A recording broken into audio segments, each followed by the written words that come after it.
And we are back. 737-7767 is the number. Let's go to Johnny. Johnny, thanks for calling in. You're next up on SportsLine.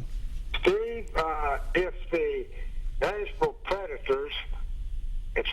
Predators are all that successful, why is it that they have to continue to get a subsidy from the city of Nashville every year? And I'll hang up and listen.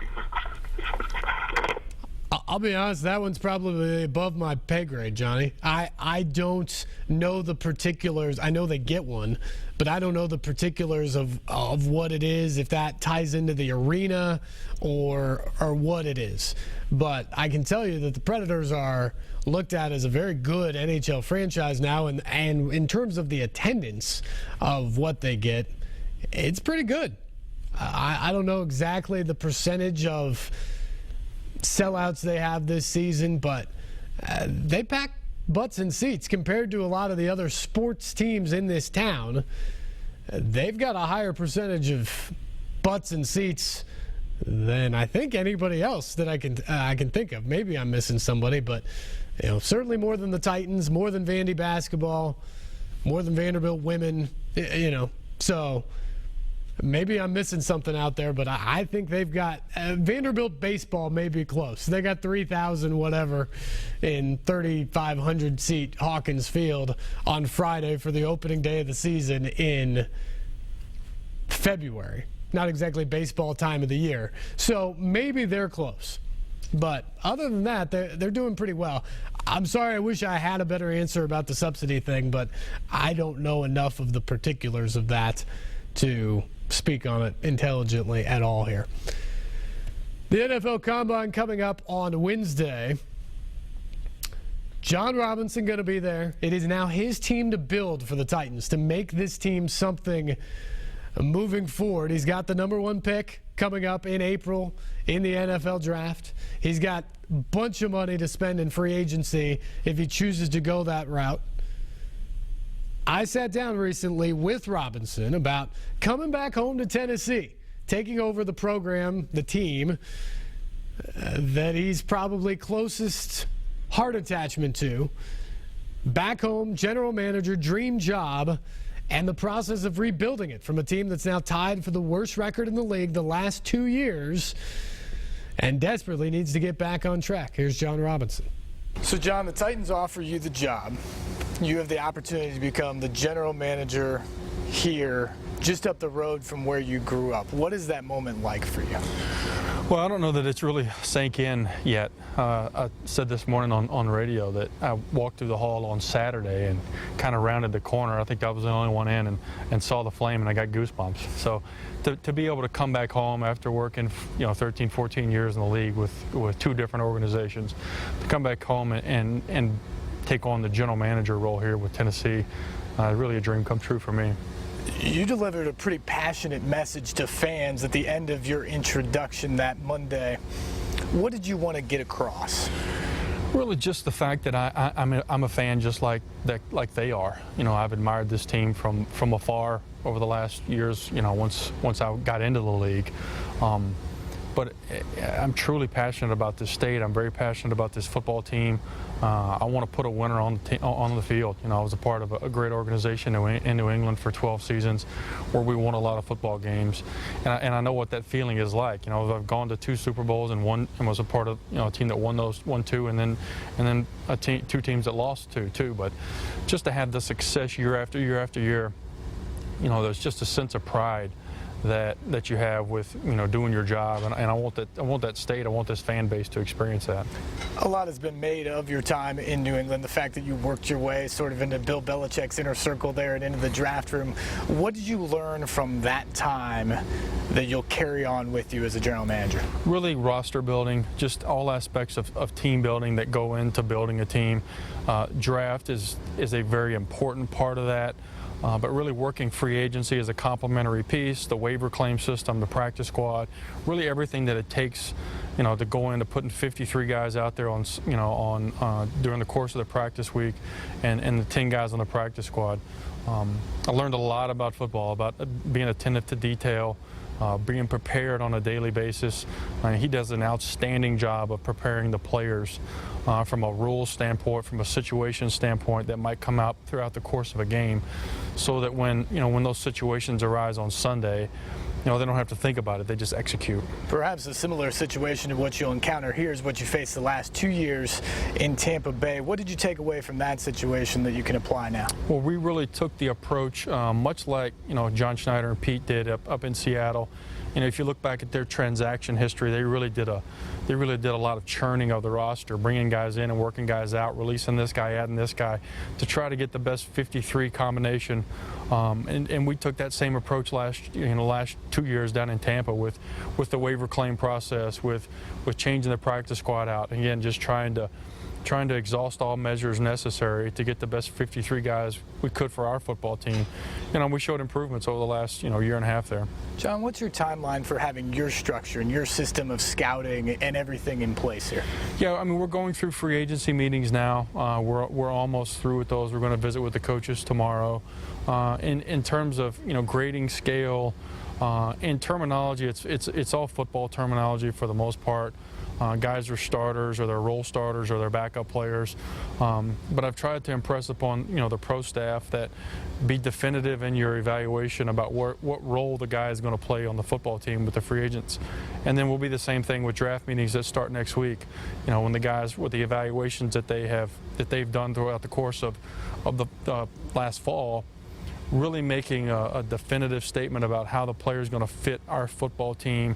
If we draft him or we sign him as a rookie free agent, who is he going to compete with, who is he better than, and what impact could he have on our team. What are you looking for in a Titan?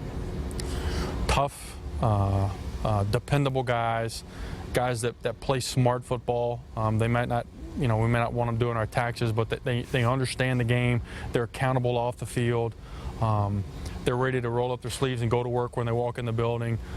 Those are the kind of guys that we can count on to do their job, on Sundays and throughout the course of the week. Those are the kind of guys we want. You said you have a shared vision with Mike Mularkey. He obviously was here as the interim coach. Some people, I guess, have the perception that you just kind of inherited him as well here. How comfortable are you with him as your head coach? Very. Mike and I had several conversations leading up to the final decision where he was named head coach, and I had a voice in that. Amy and myself and Kenneth and Steve and Vin, we sat down and we talked about each candidate that we talked to, and I really had a comfort level with Mike. He and I, we embrace a lot of the same things from a players acquisition standpoint. We've talked about the process and churning the roster to get the right guys on this football team, and really the type of players and the type of personality that Mike is. It's very similar to mine in that we want dependable, tough guys that are going to show up and go to work. We're not looking for prima donnas or obviously we want superstar players. We think Marcus Mariota is going to be a superstar player. Obviously Jarrell Casey and Delaney Walker, those guys were Pro Bowl guys this year. But I think all of those guys bring a workman's-like attitude to this football team. In order to increase the talent that you're talking about, you've got money to spend in free agency right now. You've got the #1 pick in the draft. What's your vision for how you want to build this team? Well, I think obviously we want to be a draft-heavy team. We want to hit on those players that we select, because those are the younger players, those are the less expensive players, and really use free agency as a complementary piece to the draft. Obviously, with the situation we're in with the cap, though, we have a chance to go out and maybe sign a few guys that we think could come in here and make an impact to this football team. In the end, it's just about getting the evaluation right of the player, making that defined role for how he's going to fit, and then trying to make the money work. When it comes to that #1 pick, you fielding any phone calls already about possibilities of trades? No, I've had a couple just conversations here and there, guys kind of feeling us out and what we're going to do.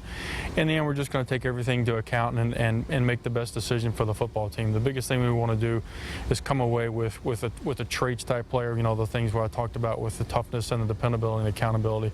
Got has to embody those things, and a player that's going to be an impact player at whatever position he is. One of the big advantages you have is the fact that you have Marcus Mariota, franchise quarterback, already in place. What did you already know about him? What have you seen on film since studying him after your arrival here? Yeah, so I mean, I started evaluating Marcus probably 2 years ago when he was a redshirt sophomore or junior at Oregon. Thought he was going to come out early that year, and then he ended up staying. So I had always liked him. I'd liked, you know, what he embodied, A, as a person, and then B, the skills that he brought, you know, to the field. You know, he's a really good athlete. He's an accurate passer.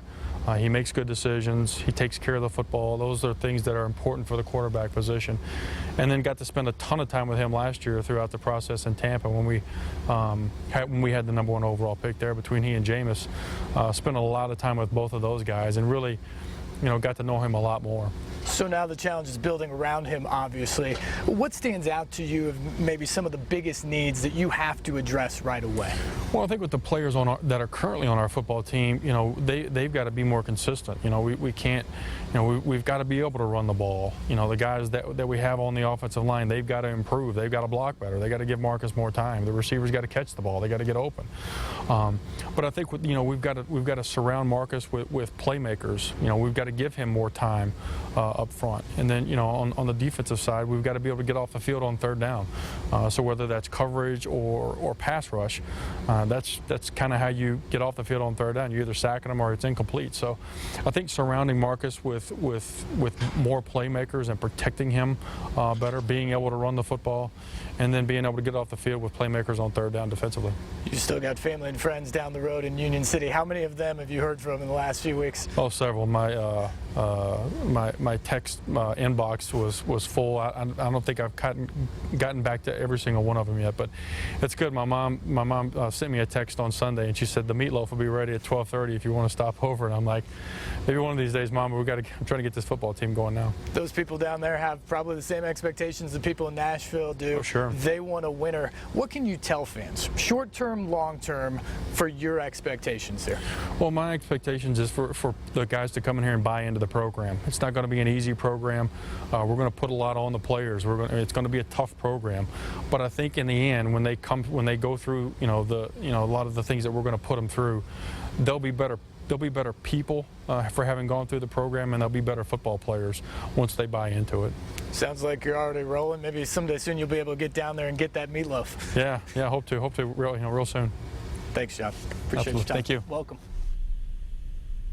Certainly a lot of people down the road in Union City, big fans of the Titans' new general manager, John Robinson, thrilled to be back here in Tennessee.